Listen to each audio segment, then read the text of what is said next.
Hello साथीहरू, यहाँ हेर्नु न, घुँडा दुखेर दबाई गर्दैछु है।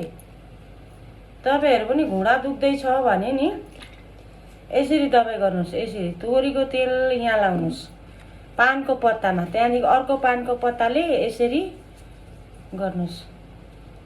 यस्तो भयो होइन। अब यहाँ तावा बसाएको छ, मैले यसरी तपाईँहरूलाई देखाइदिन्छु। यसरी तावा बसाएको छ। यो तावामा चाहिँ तपाईँको यसो गरेर माथिबाट यसरी, अब सानो उयसमा यसो गरेर यसरी सेकाउनुहोस् तपाईँहरूले। अनि त्यहाँदेखि चाहिँ म यहाँनिर घुँडा मालिस गरेर देखाउँछु तपाईँहरूलाई।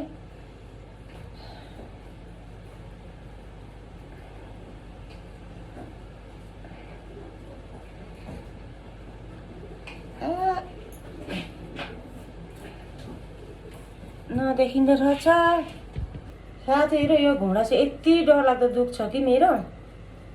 अन्त त्यहाँदेखि चाहिँ यसरी सेक्नुपर्छ पानको पत्ताले, यसरी अथा सुन सक्ने पारेर तातो तातो पारेर सेक्नुपर्छ कि। तपाईँको एक दिन सेक्नु भयो भने नि भोलिपल्टै जाती हुन्छ। लु, भोलिपल्टै जाती हुन्छ है घुँडा दुख्ने चाहिँ। अब धेरै पहिलेदेखि दुखेको छ भने चाहिँ अलिक कम्ती हुन्छ होइन, अब टाइम लाग्छ। नत्र भने चाहिँ भोलिपल्टै जाती हुन्छ।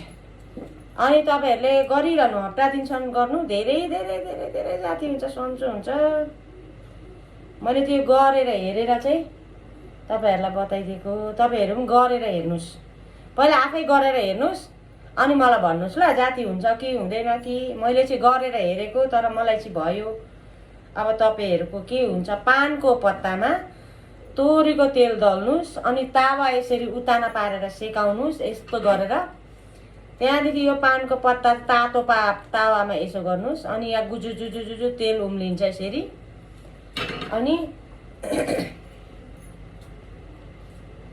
त्यहाँदेखि चाहिँ यसरी झिकेर तातो छ यसरी सेक्नुहोस्। यसरी मेरो पुरा दुख्छ घुँडाको, यो पछाडि दुख्छ, यो नसामा दुख्छ, अनि त्यो गाँठा गुठी निस्केको छ भने नि 3 खेप जस्तो सेकेर चट्टै हुन्छ। यो चाहिँ एकदम जडीबुटी चाहिँ यो है। यो पानको पत्ताले धेरै काम गर्छ त। गहिरो गहिरो गहिरो घैँ खोकी लाग्छ भने पनि यसरी जाती हुन्छ। पानको पत्ता सेकाएर पानको पत्ता चबाउनुपर्छ, सेकाएर चबाउँदा नि हुन्छ, नत्र सकिएन भने तातो पानीमा 1 गिलास पानीमा पानको पत्ता चाहिँ 4-5 वटा हालेर मजाले उमाल्नुहोस्।